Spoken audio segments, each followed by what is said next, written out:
Summer vacation చాలా విషయాలు మాట్లాడుతూ ఉన్నాం. ఏం చేయాలి ఈ సమ్మర్‌లో పిల్లలు? ఏం చేస్తే వాళ్ళ లైఫ్ చాలా సూపర్‌గా ఉంటుంది. 100% యాక్టివ్‌గా ఉంటారు. ఈ జీవితంలో మనం పైకి ఎదగాలి, మన పిల్లలు చాలా స్టార్స్‌లా ఉండాలి అని ప్రతి పేరెంట్స్ కోరుకుంటూ ఉంటారు. కామన్. నాతో సహా, మీతో సహా, చూసే వాళ్ళతో, చెప్పే మేడంతో సహా వాళ్ళ పిల్లల గురించి ఖచ్చితంగా కలలు కంటూ ఉంటారు. ఇది కామన్. కానీ ఆ కలలు సాకారం చేసుకోవాలంటే వాళ్ళకి మనం ఏం నేర్పించాలి? ఈ విషయాల గురించి ఈ వీడియో చాలా ఇంట్రెస్టింగ్ వీడియో. తప్పకుండా వినండి. చాలా మందికి తెలీదు. ఈ తరం వాళ్ళకి తెలీదనే అనుకుంటున్నాను నేను. ఏంటి అది అనేది మేడమే రివీల్ చేస్తారు. ఖచ్చితంగా మీరందరూ వీడియోని ఫస్ట్ నుంచి లాస్ట్ వరకు వాచ్ చేయండి. నమస్తే. సో పుస్తక పఠనం ఎప్పుడో విన్నామేమో అనిపిస్తుంది. పుస్తక పఠనం అనే వర్డ్, ఈ తెలుగు వర్డే అసలు బుక్ రీడింగ్, పుస్తక పఠనం ఏదైనా కానివ్వండి. ఇప్పుడు అంతా కూడా టెక్నాలజీ ఎంతైతే పెరిగిందో చదువుకునే పర్సంటేజ్ అంతవరకు తగ్గిపోయింది. ఏదైనా గుర్తు పెట్టుకోవడం, క్యాలిక్యులేషన్స్ ఎక్కువైపోయాయి. ఇంతవరకు చదువుదాం, ఇంత చదివితే ఇన్ని మార్కులు వస్తాయి, ఇంతవరకు పర్సంటేజ్ వస్తుంది, ఆ నెక్స్ట్ ఇలా ఉంటుంది అని. కంప్లీట్గా ఒక బుక్ సబ్జెక్ట్ నాలెడ్జ్ కానివ్వండి చాలా వరకు చాలామంది పిల్లల్లో లేదు. కారణం ఏంటంటారు? దేనివల్ల అసలు ఆ పర్సంటేజ్ తగ్గుతుంది? వాళ్ళు ఏం చేస్తే మళ్ళీ మనం పాతకాలంకి వెళ్ళిపోయి మళ్ళీ అలాంటి రోజులు అంటే ఇప్పుడు మన తాతలు తండ్రులు వాళ్ళకున్న నాలెడ్జ్ ఇప్పుడు పిల్లలకి ఉండదు. వాళ్ళు ఒక బుక్ చూస్తే వాళ్ళు ఖచ్చితంగా చెప్పేస్తారు, మళ్ళీ క్లాస్ చెప్పమంటే చెప్పేస్తారు. లైక్ టీచర్స్, మీ ప్రొఫెషన్లో ఉన్న వాళ్ళు. మరి ఇప్పటి వాళ్ళకి అంత నాలెడ్జ్ ఎందుకు ఉండట్లేదు? కారణాలు ఏంటి? బుక్ రీడింగ్ అన్నప్పుడు నాకు ఇమీడియట్లీ గుర్తొచ్చింది ఫేస్బుక్. ఫేస్బుక్ అని ఎక్కడో ఎవరో అన్నారు. ఎప్పుడైతే ఫేస్బుక్ అంటూ ఒకటి మొదలైందో అసలు ప్రింటెడ్ బుక్స్ పోయాయి నా ఉద్దేశంలో. చదవటం మానేశారు. కామెంట్స్ అదేంటి వాడు పెట్టిన పోస్టింగ్ చదవటం, నోటికి వచ్చిన కామెంట్ బటన్ వేలు దేవుడు ఇచ్చింది టైప్ చేయడానికి ఎరా అన్నట్టు మొన్న కూడా క్యాప్షన్ పెట్టారు ఎవరో అని, వాడు ఏదో ఒక మెసేజ్ పెట్టేసేయడం అలవాటు అయిపోయింది. అయితే స్క్రీన్ మీద చదవడం నో డౌట్. ఇప్పుడు మీకు ఈ బుక్స్ కూడా ఉన్నాయి, మీకు ఆన్లైన్ లో కూడా బుక్స్ చాలా. మీడియా బాగా యూజ్ చేస్తున్నారు. నేను కూడా చాలా ఆర్టికల్స్ చదువుతాను, బుక్స్ చదువుతాను. కాకపోతే బుక్ లో పేజ్ టర్న్ చేసి చదివినప్పుడు, స్క్రీన్ మీద చదివినప్పుడు చాలా కళ్ళు చాలా స్ట్రెయిన్ అవుతాయి. ఇవి ఒక 2-3 పేజీలు చదవగానే నాకు కళ్ళు తిరిగినట్టు అనిపిస్తుంది. అంటే నేను ఇంకా చుట్టూ చూస్తుంటే అక్షరాలే కదులుతున్నట్టు అనిపిస్తుంది. ఇది ప్రాబ్లం చిన్నపిల్లలకైతే ఇంకా తొందరగా ఐసైట్ ప్రాబ్లం కూడా వస్తుంది.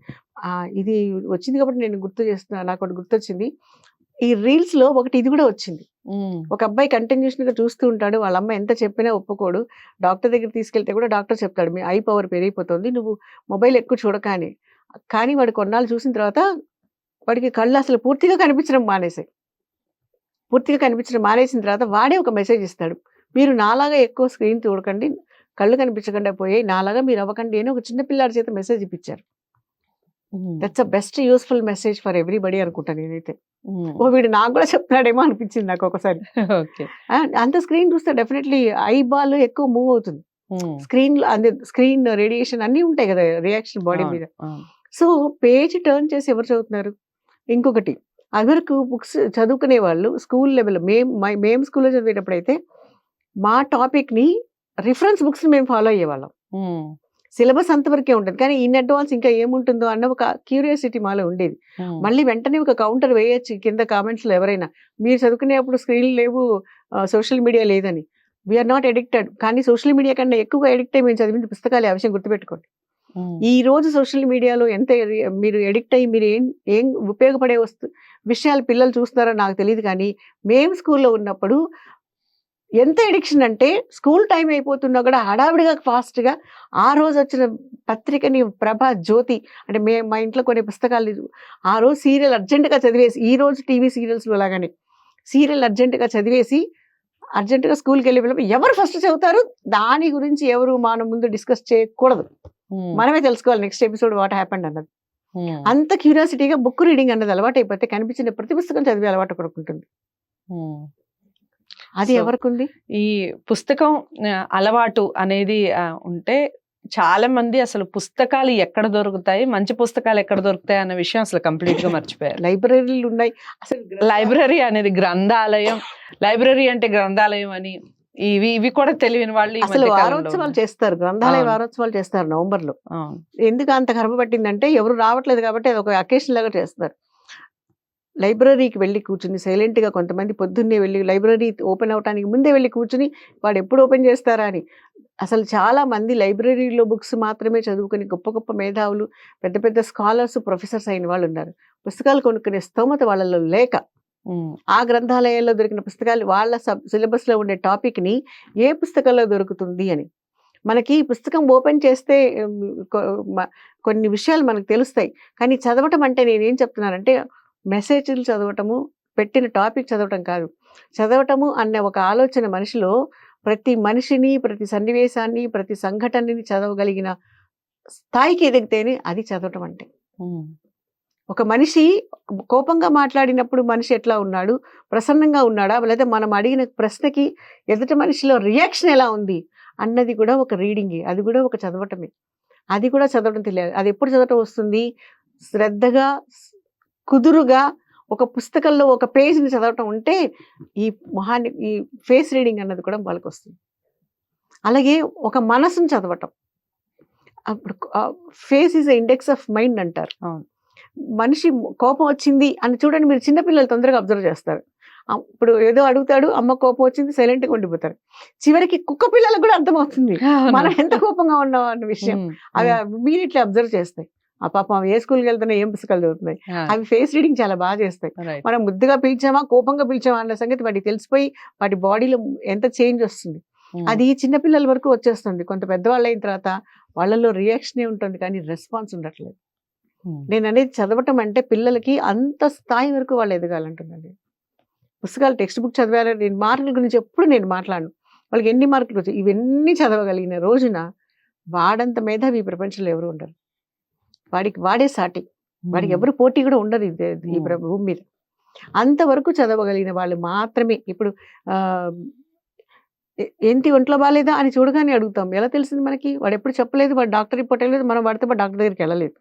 మొహం చూడగానే మనం చేసిన అబ్జర్వేషనే కదా. Is it not called face reading? మాట్లాడేటప్పుడు గొంతులో తేడా ఉంటే అడుగుతాం, ఏంటి హెల్త్ బాగాలేదా, గొంతు బాగాలేదా అని అడుగుతాం కదా. చూడకుండా ఫోన్లో మాట్లాడుతున్నప్పుడు కూడా అంటే ఏంటి, ఆ గొంతుని మనం చదివామని అర్థం అక్కడ. ఇప్పుడు మనం మాట్లాడుతున్నప్పుడు ఏంటి ఏంటి అలా ఉన్నావు, ఒంట్లో బాగాలేదా అని ఒక క్వశ్చన్ ఎవరైనా వేశారు అంటే వెంటనే ఒక ఎమోషన్ బయటకు వస్తుంది. ఎందుకు వస్తుంది? వాడు మన గొంతుని చదివారు కాబట్టి. చదవటం అంటే అంత అంత లెవెల్కి చదివే వరకు వాళ్ళు వెళ్ళాలంటే ముందు టెక్స్ట్ బుక్ ఓపెన్ చేసి చదవటం అలవాటు ఉండాలి. అలాగే నేను చెప్తున్నా కదా, సమ్మర్లో టెక్స్ట్ బుక్స్ ఇవ్వద్దు వాళ్ళకి అస్సలు. వాళ్ళు మా అబ్బాయికి చదవటం రావటం లేదు, ఫ్లూయెంట్గా చదవటం రావట్లేదు, వద్దు. నేనే ఒక ఎగ్జాంపుల్ చెప్తాను. ఒక బాబు 8th క్లాస్కి వచ్చేసాడు, వాడికి తెలుగు అన్ని తప్పులు రాస్తున్నాడు. టీచర్ కంప్లైంట్ వచ్చినప్పుడు పేరెంట్ని కూడా పిలిచి వచ్చినప్పుడు నేను అన్నాను, ఎన్నిసార్లు రోజు హ్యాండ్ రైటింగ్ ఇస్తున్నాను మేడం, అయినా సరే ఏముంది చూస్తున్నాడు రాస్తున్నాడు ముగ్గులేసినట్టు. చూసి ముగ్గులేస్తాను చూడండి, రాసుకొస్తున్నాడు కానీ అందులో డెవలప్మెంట్ ఏం కనిపించలేదు. అలా కాదమ్మా, ఒక పని చేయి, నువ్వు ఇది పక్కన పెట్టేసాయి. న్యూస్ పేపర్లో నీకు ఏది ఇష్టం? Political news, cinema news, sports news, crime news, నీకు ఏది నచ్చితే అది. సినిమా న్యూస్ పేపర్ ఓపెన్ చేయగానే నీకు ఏది నచ్చుతుందో అది రాసేసేయన్న. వాడి క్రైమ్ న్యూస్ అంటే చాలా ఇష్టం. ఎస్, వాడు రాసుకొచ్చాడు ఒక రోజున. హెడ్డింగ్ మంచిగా అందంగా డెకరేట్ చేశాడు, చాలా స్పష్టంగా రాస్తున్నాడు, స్పెల్లింగ్ మిస్టేక్స్ ఎక్కడా లేదు. అంటే he's paying concentration on that and writing without mistakes. ఏం రాసుకొచ్చాడు? కడుపులో కపాలం. నేను భయం వేసింది. సరే నాన్న, నీకు తెలుగు బాగా వచ్చేసింది, నువ్వు చాలా స్పష్టంగా రాస్తున్నావు, మరి అలాంటివి కాదు, కొంచెం ప్రశాంతంగా ఉన్న వార్తలు రాసుకురా అని వాడికి తెలిసిపోయింది. వాడు ఏదో రాసేసాడు, వాడు చదివాడు, థ్రిల్ ఫీల్ అయ్యాడు, రాసేసాడు. అయినా ఓకే, నువ్వు ఇలాంటి న్యూస్లు రాయకు, నాకు కూడా కడుపులో కపాలం ఉన్నట్టు అనిపించింది, ఒక పంచి మంచి మంచి న్యూస్లు రాసుకురా అంటే వాడిలో రైటింగ్ కెపాసిటీ పెరిగింది. అండ్ ఇంకొకటి కూడా, మనము పిల్లల్ని సపోజ్ హ్యాండ్ రైటింగ్ డెవలప్మెంట్ కానీ ఇచ్చినప్పుడు, నేను ఇందాక చెప్పాను స్టోరీ బుక్స్ ఇవ్వండి. ఒక స్టోరీ మొత్తం చదివేశాక దాన్ని సమ్మరైజేషన్ అంటే ఒక చిన్నదిగా ఆ స్టోరీ చెప్పండి. సినిమా గురించి రాయచ్చు, చూసిన సినిమా రాయొచ్చు, చదివిన కథను రాయొచ్చు. ఆ కథ 5-6 పేజీలు ఉండొచ్చు, నువ్వు 4-5 లైన్లలో రాయి. తప్పులు రాయి పర్వాలేదు, వెధవా తప్పులు ఎందుకు రాసావు అని అస్సలు పాయింట్అవుట్ చేయదు. Let him do mistakes. తప్పుల్లోంచే కదా ఏదైనా నేర్చుకుంటారు. ఎప్పుడు కూడా పిల్లల్ని కరెక్షన్ చేసేటప్పుడు మనము వాళ్ళ స్థాయికి దిగాలే తప్ప, వాళ్ళ షూలో కాలు పెట్టాలి తప్ప, మనం మన స్థాయిలో వాళ్ళ గురించి ఎప్పుడు ఆలోచించకూడదు. Right. మనం ఆ స్థాయిలో ఉన్నప్పుడు మనం ఏం మిస్టేక్ చేసామన్న సంగతి మర్చిపోతారు టీచర్లు, పేరెంట్స్ కూడా. అవును. సో అది మర్చిపోవద్దు. ఉమ్, ఓకే ఫైన్.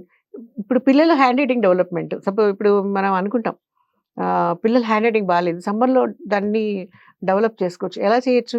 ఎవ్రీ 4 పేజెస్కి కంపేర్ చేయండి. చూడు ఫస్ట్ పేజ్ల కంటే ఎంత బాగుందో ఇక్కడ, ఎంత బాగా రాసావు కదా, ఉమ్, 4th పేజ్ కన్నా 10th పేజ్ ఎంత బాగుందో చూడు అని every time you compare and give appreciate them. So వాళ్ళలో ఒక కాన్ఫిడెన్స్ ఎస్ నేను బాగా రాసిన, లేదంటే వాళ్ళలో ఒక ఫ్రస్ట్రేషన్ వస్తుంది, ఎంత చేసినా ఎంత రాసినా బాగుందని ఎవరు అనట్లేదు అనేసి. ఉమ్, ఉమ్. అది వాళ్ళు బట్టలు మర్చుకోనండి, పుస్తకాలు మర్చుకోనండి, నీట్గా వాళ్ళ షెల్ఫ్ సర్దనండి, ఏదైనా ఒక పని చేయనండి, ఇమీడియట్లీ అప్రిషియేట్ దెమ్. మొన్న డైరెక్ట్గా ఒక అమ్మాయి మోటివేషన్ క్లాస్లో ఒక అమ్మాయి డైరెక్ట్గా చెప్పింది, అమ్మని ఇంప్రెస్ చేయాలంటే ఇంటికి రాగానే అమ్మకి ఏదైనా ఒక హై స్కూల్ పిల్లలు ఈ పని చేసేస్తే చాలా బాగుంటుంది కదా అంటే, ఆ అమ్మాయి ఎంత ఎమోషనల్గా చెప్పిందంటే, ఎంత చేసినా మా అమ్మకి ఏది నచ్చదు, ఇదేంటి ఇంకా కొంచెం సరిగ్గా చేయొచ్చు కదా అని అంటుంది. అది చాలా బాధాకరమైన విషయం. ఉమ్, ఇంకా అసలు ఆ అమ్మాయికి పని చేయాలని అనిపించదు కదా. అవును. ఆ మోటివేషనల్ స్పీకర్ కూడా ఆయన ఏమంటున్నాడంటే, నిజమే అదేంటి అదేదో దీనిలో చూపించినట్టు ఇంకెప్పుడు యాంకరింగ్ చేయకూడదు అన్నట్టుగా ఉంది నా పరిస్థితి అనేసి బాధపడ్డాడు Right. అనేది. సో అలాంటి ఫీలింగ్ పిల్లల్లో రాకూడదు. ఓకే. సో అది పుస్తకం ఎలా చదువుతున్నారు, ఏం చదువుతున్నారు అని చెప్తూనే, పుస్తకాలు ఎక్కడ దొరుకుతాయి అనేది నేర్పిస్తూనే, అసలు వాళ్ళు ఏం నేర్చుకుంటున్నారు, వాళ్ళు ఎంతవరకు చదువుతున్నారు అనేది అబ్జర్వ్ చేయాలి. దానికి ఒక పరీక్ష అంటే మళ్ళీ అదేదో ఎగ్జామ్ కాదు, మేడం చెప్పినట్టుగా దానికి సారాంశం లాంటిదో, ఏం చెప్పారు, మీరేం నేర్చుకున్నారు, ఇలాంటి క్వశ్చన్స్ వేయటం, దానివల్ల ఖచ్చితంగా వాళ్ళలో డెవలప్మెంట్ కనిపిస్తుంది. ఇంతకు ముందు కన్నా ఇప్పుడు చాలా మెరుగ్గా ఉన్నారు అని మీరే ఒప్పుకుంటారు. నచ్చింది ఆ వీడియో, తప్పకుండా లైక్ చేస్తారని అనుకుంటున్నాను. అందరికీ షేర్ చేయండి, ఛానల్ని సబ్స్క్రైబ్ చేసుకోండి. మరో మంచి టాపిక్తో మళ్ళీ కలుద్దాం. నమస్తే.